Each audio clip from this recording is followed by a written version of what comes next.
Hello, today we get to continue reading in Isaiah, starting with chapter 21, verse 11. An oracle concerning Duma. Someone calls to me from Seir, Watchman, what is left of the night? Watchman, what is left of the night? The watchman replies, Morning is coming, but also the night. If you would ask, then ask, and come back yet again. And then we jump over to Isaiah 34, verse 5. My sword has drunk its fill in the heavens. See, it descends in judgment on Edom, the people I have totally destroyed. The sword of the Lord is bathed in blood. It is covered with fat, the blood of lambs and goats, fat from the kidneys of rams. For the Lord has a sacrifice in Bozrah and a great slaughter in Edom. And the wild oxen will fall with them, but bull calves and the great bulls. Their land will be drenched with blood, and the dust will be soaked with fat. For the Lord has a day of vengeance, a year of retribution to hold Zion's cause. Edom's streams will be turned into pitch, her dust into burning sulfur. Her land will become blazing pitch. It will not be quenched night and day. Its smoke will rise forever. From generation to generation, it will be desolate. No one will ever pass through it again. The desert owl and screech owl will possess it. The great owl and the raven will nest there. God will stretch out over Edom the measuring line of chaos and the plumb line of desolation. Her nobles will have nothing there to be called a kingdom. All her princes will vanish away. Thorns will overrun her citadels, nettles and brambles her strongholds. She will become a haunt for jackals, a home for owls. Desert creatures will meet with hyenas, and wild goats will bleat to each other. There the night creatures will also repose and find for themselves places of rest. The owl will nest there and lay eggs. She will hatch them and care for her young under the shadow of her wings. There also the falcons will gather, each with its mate. Look in the scroll of the Lord and read. None of these will be missing, not one will lack her mate. For it is in his mouth that has given the order, and his spirit will gather them together. He allots their portions. His hand distributes them by measure. They will possess it forever and dwell there from generation to generation. Now we go to Isaiah 21, verse 13. An oracle concerning Arabia. You caravans of Dedanites who camp in the thickets of Arabia, bring water for the thirsty, you who live in Tema. Bring food for the fugitives. They flee from the sword, from the drawn sword, from the bent bow, and from the heat of battle. This is what the Lord says. Within 1 year, as a servant bound by contract would count it, all the pomp of Kedar will come to an end. The survivors of the bowmen, the warriors of Kedar, will be few. The Lord, the God of Israel, has spoken. And then we go to Isaiah 23, verse 1. An oracle concerning Tyre. Wail, O sheeps of Tarshish. It doesn't say sheeps. Sorry. Let's try that again. An oracle concerning Tyre. Wail, O ships of Tarshish, for Tyre is destroyed and left without house or harbor. From the land of Cyprus, word has come to them. Be silent, you people of the island, and you merchants of Sidon, whom the seafarers have enriched. On the great waters came the grain of the Shihor. The harvest of the Nile was the revenue of Tyre, and she became the marketplace of the nations. Be ashamed, O Sidon, and you, O fortress of the sea, for the sea has spoken. I have neither been in labor nor given birth. I have neither reared sons nor brought up daughters. When word comes to Egypt, they will be in anguish at the report of Tyre. Cross over to Tarshish. Wail, you people of the island. Is this your city of revelry, the old, old city whose feet have taken her to settle in far-off lands? Who planned this against Tyre, the bestower of crowns, whose merchants are princes, whose traders are renowned in the earth? The Lord Almighty planned it, to bring low the pride of all glory, and to humble all who are renowned on the earth. Till your land as along the Nile. Oh, it's not until. It's till your land as along the Nile, O daughter of Tarshish, for you no longer have a harbor. The Lord has stretched out his hand over the sea and made its kingdoms tremble.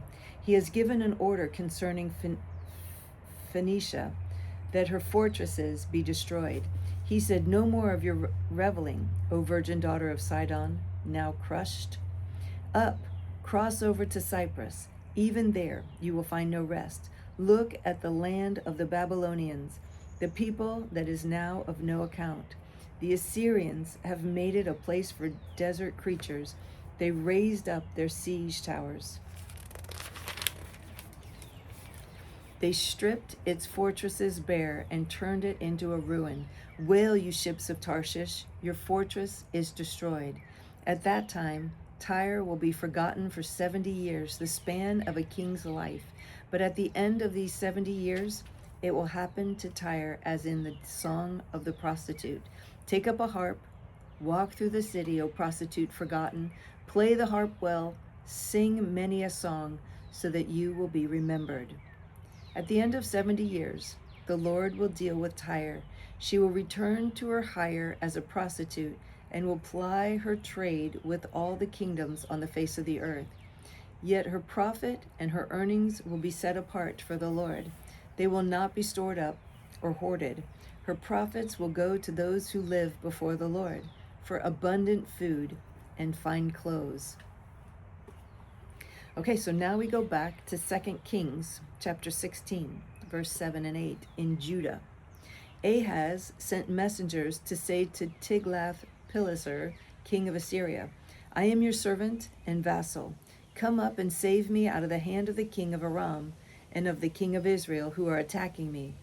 And Ahaz took the silver and gold found in the temple of the Lord and in the treasuries of the royal palace and sent it as a gift to the king of Assyria.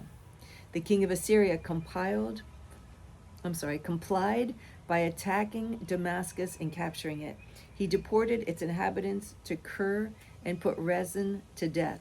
Then King Ahaz went to Damascus to meet Tiglath-Pileser, king of Assyria. He saw an altar in Damascus and sent to Uriah the priest a sketch of the altar with detailed plans for its construction. So Uriah the priest built an altar in accordance with all the plans that King Ahaz had sent from Damascus and finished it before King Ahaz returned. When the king came back from Damascus and saw the altar, he approached it and presented offerings on it. He offered up his burnt offering and grain offering, poured out his drink offering, and sprinkled the blood of his fellowship offerings on the altar. The bronze altar that stood before the Lord he brought from the front of the temple, from between the new altar and the temple of the Lord, and put it on the north side of the new altar. King Ahaz then gave these orders to Uriah the priest. On the large new altar, offer the morning burnt offering and the evening grain offering, the king's burnt offering and his grain offering, and the burnt offering of all the people of the land, and their grain offering and their drink offering. Sprinkle on the altar all the blood of the burnt offerings and sacrifices, but I will use the bronze altar for seeking guidance. And Uriah the priest did just as King Ahaz had ordered. King Ahaz took away the side panels and removed the basins from the movable stands. He removed the sea from the bronze bulls that supported it and set it on a stone base. He took away the Sabbath canopy that had been built at the temple and removed the royal entryway outside the temple of the Lord, in deference to the king of Assyria. In his time of trouble, King Ahaz became even more unfaithful to the Lord. He offered sacrifices to the gods of Damascus, who had defeated him, for he thought, since the gods of the kings of Aram have helped them, I will sacrifice to them, so they will help me. But they were his downfall and the downfall of all of Israel. Ahaz gathered together the furnishings from the temple of God and took them away.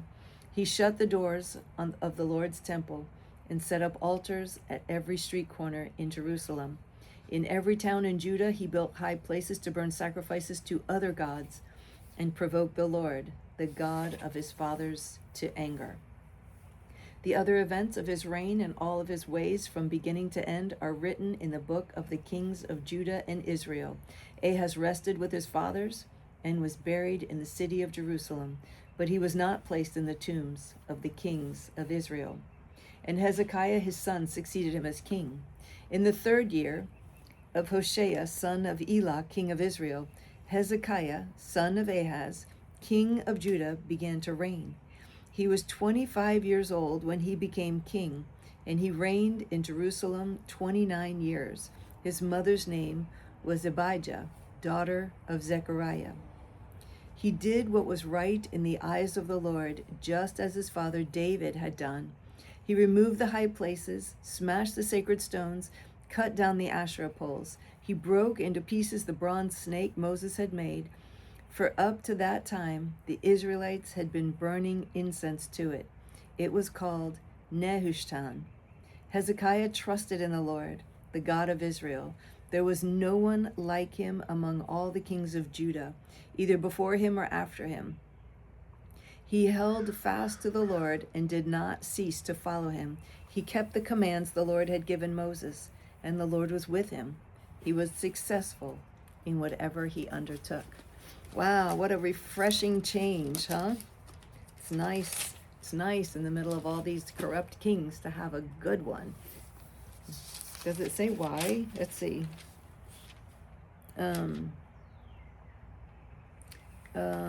Let's see. Daughter, so his mother was the daughter of Zechariah, who was a good king.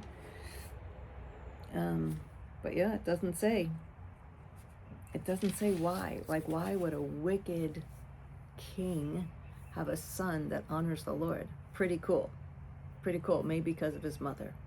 So, anyway, thank you for joining me. It's always a pleasure to read with you. Tomorrow we pick up in Isaiah 14. And we continue reading in Isaiah. So I look forward to reading with you again tomorrow. Thank you for joining me. I love you. Bye.